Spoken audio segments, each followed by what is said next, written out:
I was invited to speak a little bit about a tool that we've been developing stateside called CREDS. It's the Cyber Risk Research Ethics Decision Support Tool, and I think it actually hopefully fits in well with this discussion, with the purpose that we're here today. We'll see. I tried to fold it in. Here we go. So a bit of background information. I guess my animations aren't working. That's too bad. So a bit of background information here. And most of the time I give this presentation to folks who are SMEs in the ICT world, and I realize that I shouldn't assume too much in this crowd.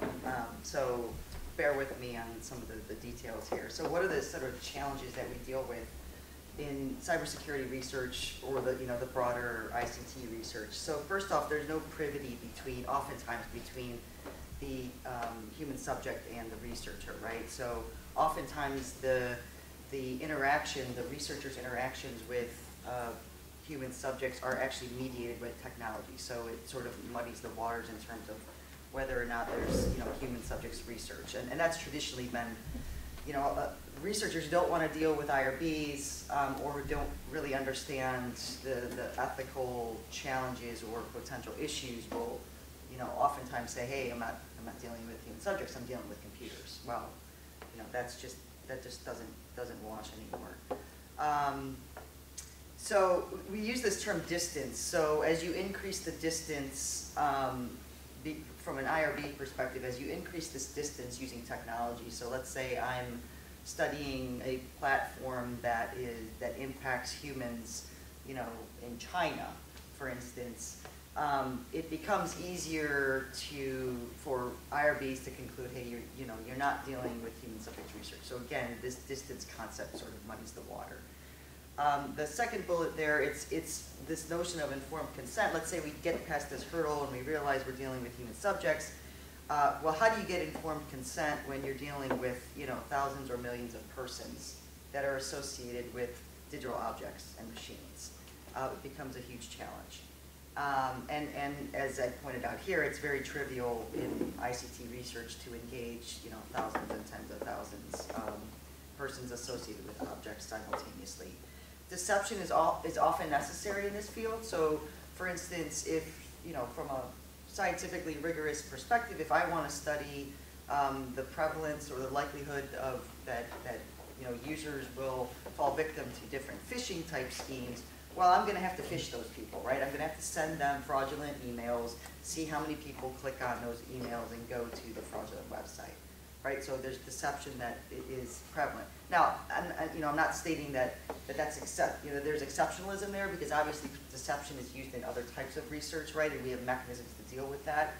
But it's the clear exception in other fields, and it may not be the clear exception in ICT. Again, I think this varying degrees of linkage between the data and the individual identities sort of loops back to my earlier point. You may be dealing with IP addresses, and depending on where you are from a legal standpoint, jurisdictionally, or even from an IRB standpoint, they may deem that to be personally identifiable information or not, right? An IP address of my home computer versus an IP address of the router of my service provider are two different things from a sensitive information perspective. And oftentimes we sort of lump that all together. This notion of beneficence is very difficult, as we just heard of a very good explanation of, how do we calculate beneficence, the risk and harm in this field, especially when it's, the bells and whistles and the positive results are easy to see, and oftentimes the harm, privacy risks, things like that are not necessarily apparent, and if they are apparent, there's often a long latency, and they may not be, it's sort of like environmental harm and damage. It may not be manifest for a long time. So that's a challenge. The oversight and enforcement people, they lack expertise, right? So, one of the motivations for this work is that IRBs just didn't understand the nature of this risk space. It was easy for researchers to game them. Yes? Sorry, and maybe most people here don't know the term IRB. Oh, sorry. the abbreviation? Sure. So in the U.S. we use Institutional Review Board. I think folks are maybe familiar with Ethical Review Board, ERBs, or corporate social it basically the I'm sorry, ethics committees. research ethics committees. Yep. So I'm sort of lumping those all together. In the states, any higher educational institution that receives any type of funding from the federal government has to have an IRB, right? So they're the ones who do the assessment, the ethical assessments for researchers. Let's see. Well, oftentimes we rely on the law to sort of clarify risk, and that is no longer something we can rely on in the technology space. There's a lot of gray areas and gaps in terms of legal coverage, and also there's this notion that the law isn't, if you follow the law, it doesn't necessarily mean that you're being ethical. Difficulty quantifying risks, measuring, what does minimal risk mean in this space?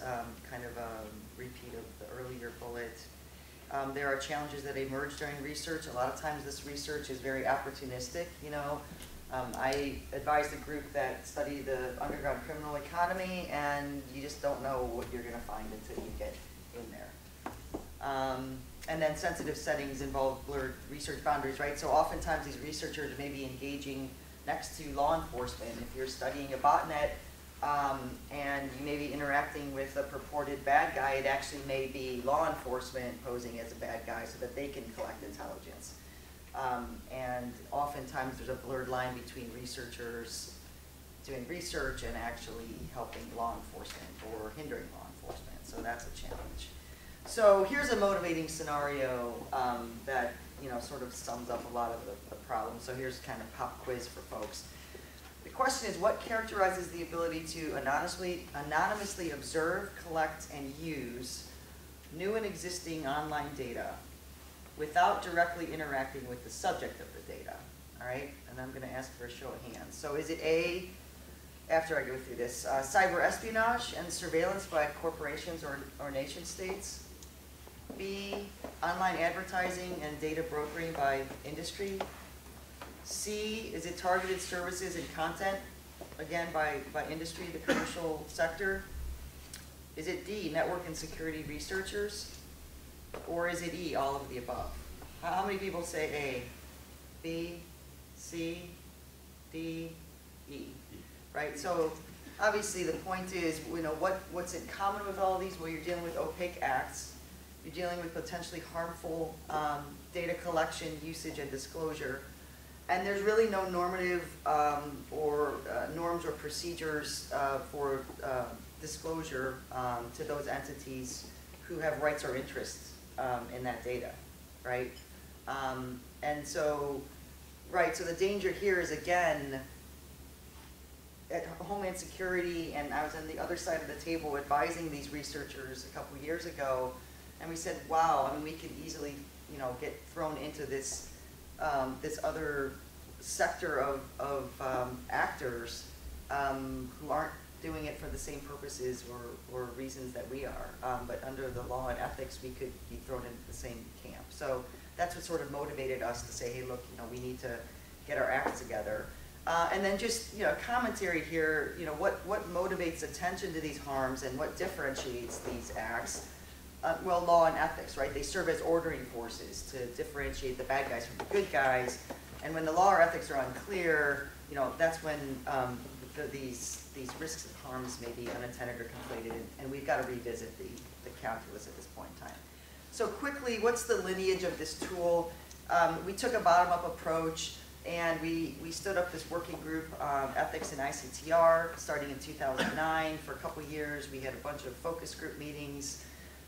We engaged the public, published our work and got comments and iterated back and forth. We had a bunch of researchers, lawyers, ethicists, IRB members who participated.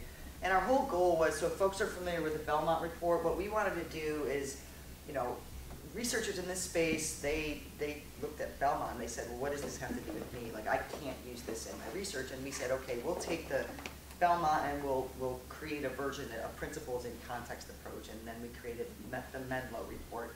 So Belmont, just a factoid here, in case you're ever on Jeopardy. So Belmont was named after I think it was like the conference center that a lot of these meetings took place in formulating the report. So we just used the same process, and Menlo Park is where we had a lot of our meetings, so we just said, okay, we'll call it the Menlo report. And then here's just the two publications that came out of that.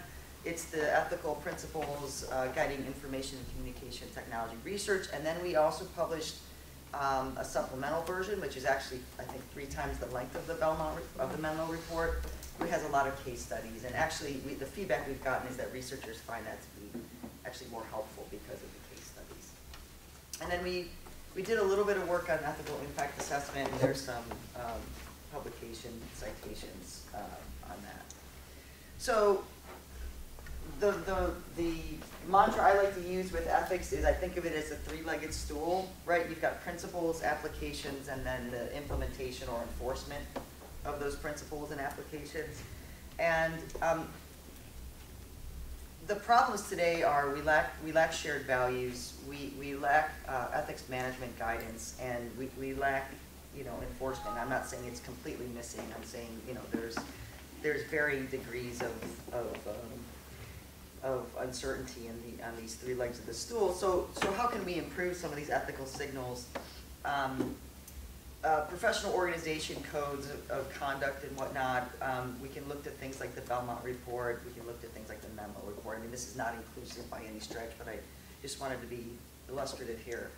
From an enforcement perspective, you know, where can ethical principles and applications, you know, where can we look to have those enforced? Well, funding organizations, program committees for different workshops and journals, and then, you know, name your IRB, ERB, ERC, or whatever acronym works. From an ethics management guidance, right, we have things like SATORI, we've got things, you know, Menlo report speaks to that, and then finally this ethical impact assessment CREDS tool, which I'll get into in a couple slides. Quick summary of what this CREDS tool is. Again, you know, I go around and I talk to, you know, various groups, and I think dialogue is absolutely necessary. We have to continue to do that. I'm just not a real patient person, so I was like, God, you know, I want to stop talking about it. Let's actually do something about it. So we started down this road of building this tool to sort of arm researchers with something to help them in this field. And so again, this objective is to engineer this interdisciplinary foundation to identify, reason about, you know, manage and evaluate ethics in ICT. And, you know, we did it in the context of ICT, but I would argue that it's, you know, that this tool is agnostic to the specific application space. I mean, I think it could very easily be ported over into other research domains as well. But we just started with what we knew. Again, the motivation is to operationalize this decision support concept. Our goals were to identify and communicate ethical uncertainty and risk, estimate potential ethical impacts, and measure and improve human judgment and reasoning. So, you know, our audience is researchers, primarily researchers, but it can also, this tool can also be used by oversight entities as well. And again, methodology. I'll walk through this, and, you know, hopefully it'll make sense. I'm going to walk through it in 2 different ways. We wanted to derive the rights and obligations, responsibilities from, you know, some ethical tenets, from laws, from some normative principles, and from best practices. So it's this collection of sources that we use, and then we use that to drive the requirements that are laid out in the tool. And then, again, we want to test and improve it. And the current state of affairs is it's just in a very alpha version, and I'll show you, if our internets are working, then I'll show you a live version. Here's just a very flat 2-dimensional view of the logic behind it. I wanted to jump to, so I'll show you the user interface second. I just wanted to start with what's the guts of the tool. I mean, what's under the hood. And this is the 2-dimensional EDA that we developed and have been refining for the past couple of years. So, you know, there's this notion of the ethical principles here. And it's not, let me just say that, there's not a one-to-one mapping between, like respect for law and public interest and this category. So the purpose for this column is just to show that, this is, ethical principles are really underlying the risk factors and the assistive questions. But what we did is we looked at ethical principles within the life cycle of research, so research collection, use and management, and then research disclosure. And what we did then is we derived a bunch of risk factors, and we derived those again from things like the Belmont report and best practices and certain laws and whatnot. And then we came up with a set of assistive questions from there. I wanted to make sure it's online. Oh, Sorry. yeah, that would be good. Yeah, that's why I'm interrupting you. Sorry. Okay. Perhaps I'll just do that. Sure. How do you identify who constitutes a researcher? So, researcher, does this apply only to people in academic settings, people who are being employed by certain organizations or for businesses? Sure, yes, all of the above.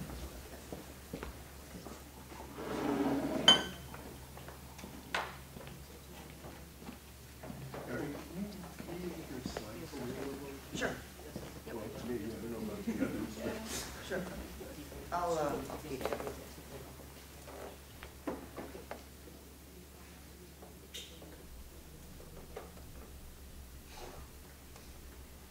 Alternatively, if someone has a Mac dongle, I can just plug in mine. It should work in just 2 seconds.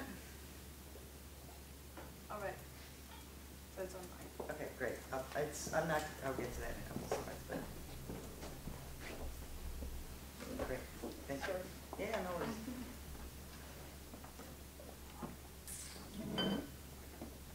Okay, so again, obviously you're not going to read this. This is just a visual of, so the thought process.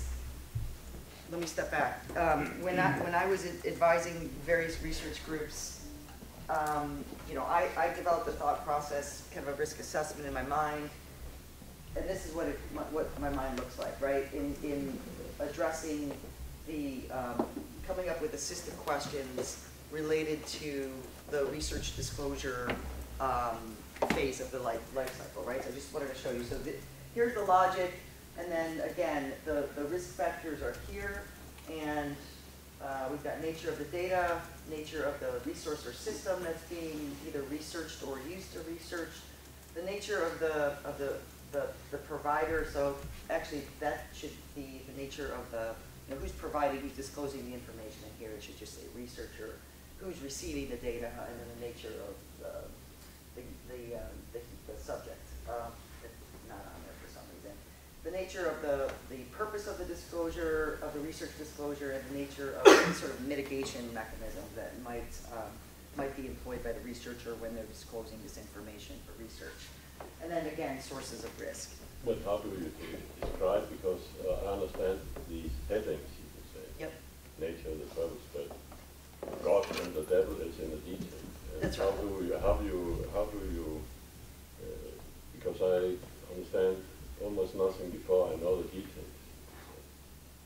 Right. So what we ended up doing is, so we started with a classification of where the various risks may be. We came up with assistive questions, and we iterated. So we would come up with more questions and see if it fit into one of those categories. If it didn't, we created a category. It might be more helpful when I'll step through some of those actual questions. Okay, fine. I'm going to blow through these slides. So this is just an example of where we derived some of these risk factors. So again, the Menlo report and the Belmont report, which when you see the demo that I show you, essentially all those most of those assistive questions have been derived from there. But we also looked at things like federal and state data breach laws, the HIPAA rule. As you can see, the bolded text here just shows you some of the factors that we looked at and that informed our questions. Fair use model, this notion of fairness standard, and in the United States, the FTC, which is the primary regulator responsible for consumer protection, they use this fairness standard, so we sort of, did an autopsy of that and took those factors into consideration for assistive questions as well. So here's what, again, this is the under the hood version of what the ethical impact assessment, the two-dimensional EA would look like. Obviously, you're not going to read this, but again, just so you can get an overview, a meta view of what this is. Remember, we've got this the life cycle here, which is disclosure. Here is the risk factors, and then literally these are all the questions, right? These are all the questions that will be displayed to the user in a wizard type interface that I'll show you in 1 second. And then this is just a blown up version of that, so you can read it, sort of, not really, but a little bit less obtuse. And then again, under the hood, what the system looks like after the user has engaged with this tool, answers all the questions. You basically get this answer score logic chart, and you'll see this at the end. A bunch of greens, reds, yellows, depending on how those folks answered the question. And then here's what the output would look like to the user after they've finished. Think of a heat map, right? So they're going to see all the risk factors and the research life cycles, and they're going to see red, green, yellow, depending on how they've answered the questions. And the idea, we're not sure how we're going to implement this, but one concept is, mouse over any of those boxes, and you can see which question that applied to, which triggered the red risky scoring, for instance. In addition to, so there's a heat map, which is sort of a condensed version, and then there's like this raw risk report, which shows all the questions and then the answers, red, green, yellow type of approach. REI, in case you're, it's not a public URL, so this is our test system, so.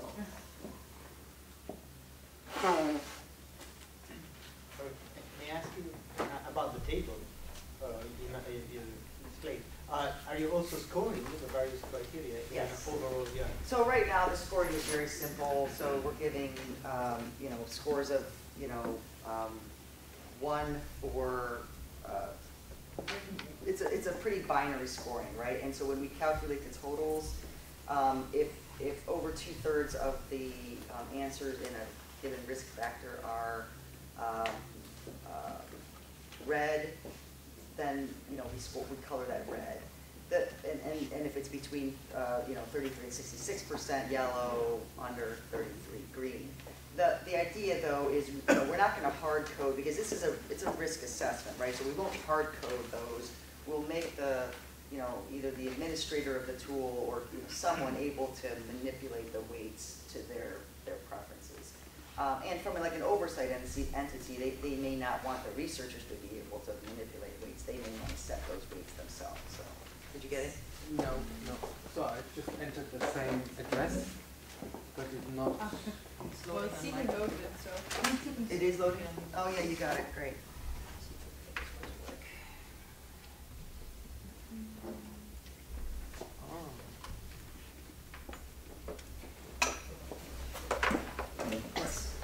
So, you're always going to have a balancing of values here, right? So on the one hand, you have these privacy interests and other types of ethical interests of the people that are subject to surveillance. Yep. And then on the other hand, you have the security interest. So you can have all kinds of elaborate systems for assessing risk and everything, but in the end, you have to do that balancing, and people are going to have different moral intuitions. That's right. there. So how do you deal with that? Well, so it's we're trying to stand this up as it's not a tool to give you right and wrong answers. It's a tool to help you reason about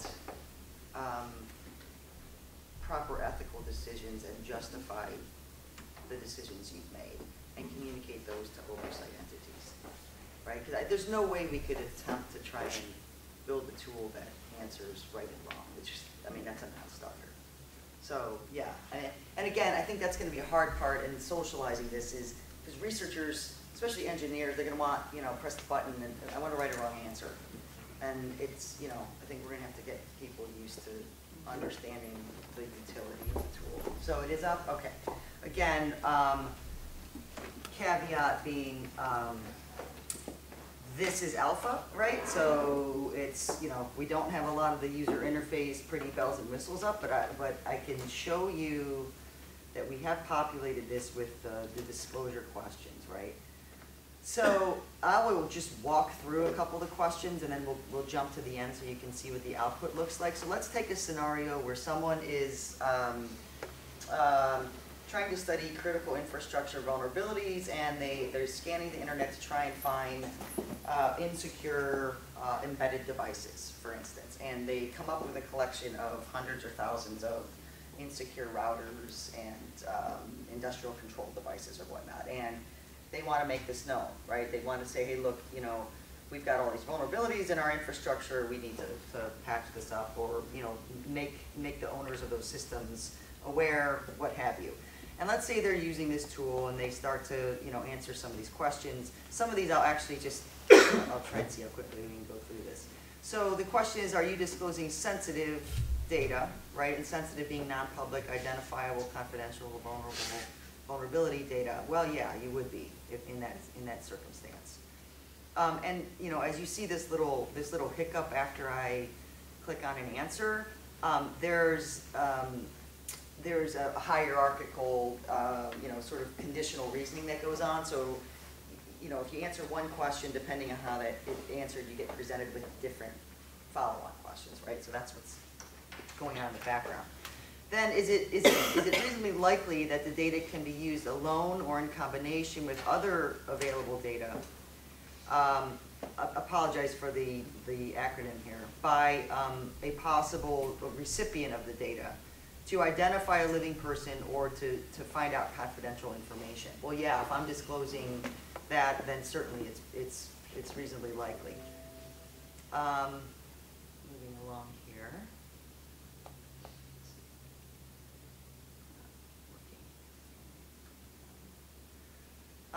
Would disclosing that data directly or indirectly expose an individual to harm?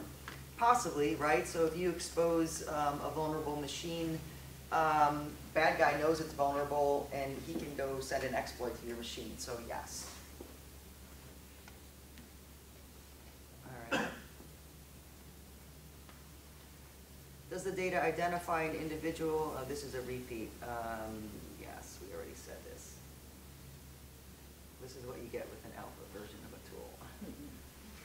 Does the data become sensitive if the quantity of the data is increased, right? So sometimes you may have individual data elements that are not sensitive, but in the aggregate, they may be. In this circumstance, you know, possibly, because if you know a bunch of routers within a network, individually they may not be sensitive, but in the aggregate you may know that, you know, what company this belongs to, and you can exploit the company. So we'll say yes.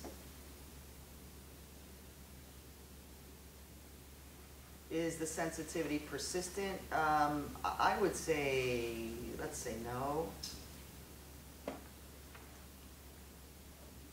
Is there a less sensitive alternative data that would serve substantially similar purposes? Well, you could argue that the researcher doesn't have to publish those raw IP addresses of the vulnerable machines, right? So he could aggregate them or somehow apply a disclosure control. So yes, there would be an alternative here.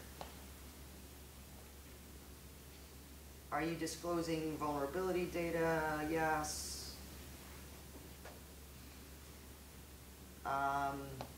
So if you are disclosing that, have you considered responsible disclosure factors, right? So instead of publishing that, contacting the hosts or the owners of those systems, and let's say we're dealing with a whole bunch, like thousands of devices, and we'll say no, because the researcher isn't going to go and contact, you know, thousands of device owners.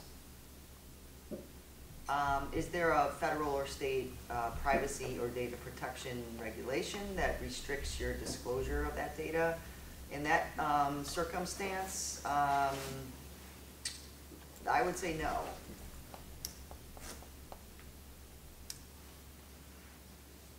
is there any agreement that the researcher has with any of those entities that would restrict them from disclosing? No, he found this information during the course of his research. There was no NDA involved. Any intellectual property interests that would be infringed or waived? Let's just say no to that.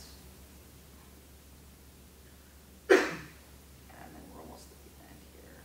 And then would disclosing this information waive the researcher institution's proprietary interests? No, there's no interest there. All right, so there's what the nature of the data. Moving to the resource, right, the second tab, would the disclosure of that data expose sensitive information about a research platform or system? Well, absolutely it would. And then we go to the, the nature of who's providing the data, who's receiving the data. Is there some sort of exception that would allow the researcher to disclose? Well, no, there's no exception there.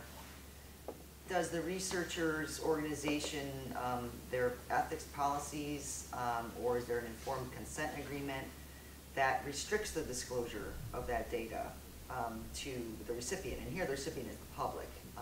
And so let's say no. And then does the intended recipient, again, the public, would someone from the public have the capability to infer sensitive data or resensitize data that's anonymized, for instance? Well, yeah, certainly. You have to assume worst case scenario if you're letting the data out into the public, right? There's a lot of, smart, nefarious folks out there who could get it. Almost done here. Is your evaluation of the risk and benefit available to the public? Well, let's say no, because they didn't do a risk-benefit assessment.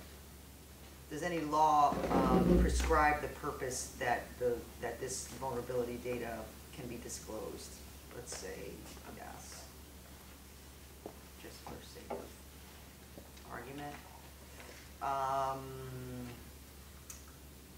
Let's say yes. The last category is super short.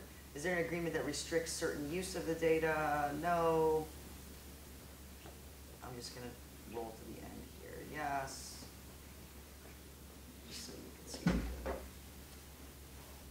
Did I answer this one? Last question here. Is the data needed for the intended use limited to a specific time period? Well, no, because you're publishing it. Once it gets out public, you're not going to be able to limit the time. And then just finally, in disclosing, has there any mitigation measures been put in place? So have you applied any operational disclosure controls, like limiting access to it? Nope. You're publishing it to the public. Any anonymization, filtering? Nope. Let's say we're just publishing raw IP addresses. Any policy, like do you have any agreements with the people who are going to get the data? Nope, because it's the public. You're not going to sign agreements with people in the public. Have you obtained consent? Nope. And finally, are there exceptions that would allow the researcher to disclose it? And we'll say no. And then we are done. Oh, and it didn't show up. Wow. That is a problem. In data, there's one question that wasn't answered. Oh, really? Okay. Yeah. Thank you. Down. Oh, in data. Okay. There. This one. Let's say yes. That was the only one? Yeah, I think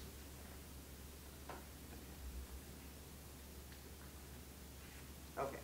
So here's what our heat map looks like. I don't know why that line is showing up there, but you can see that there's a lot of risk. Obviously in disclosure, all of our questions were in disclosure, but disclosure related to the data itself, not necessarily the resource. There was some iffiness on the resource, some iffiness on who is receiving the data, some iffiness on the purpose of disclosing that data, but the huge part of the focus from a researcher's perspective in terms of modifying their methodology, getting assistance or advisement is in the disclosure of the data itself. So the argument would be, this would give the researcher a heads up that they need to apply some sort of disclosure control to that data before they release it. So finally, just getting, the last part. This is now the different computer. Oh, that's right. I just have just one small point on the last slide. So that's just a walkthrough of what, what the tool can do in terms of, rather than sitting a researcher in front of a static two-dimensional piece of paper to have them answer this. This way we get them interacting more. The output can be consumable and ingestible by an IRB. Let me just scroll to the end here. Yeah.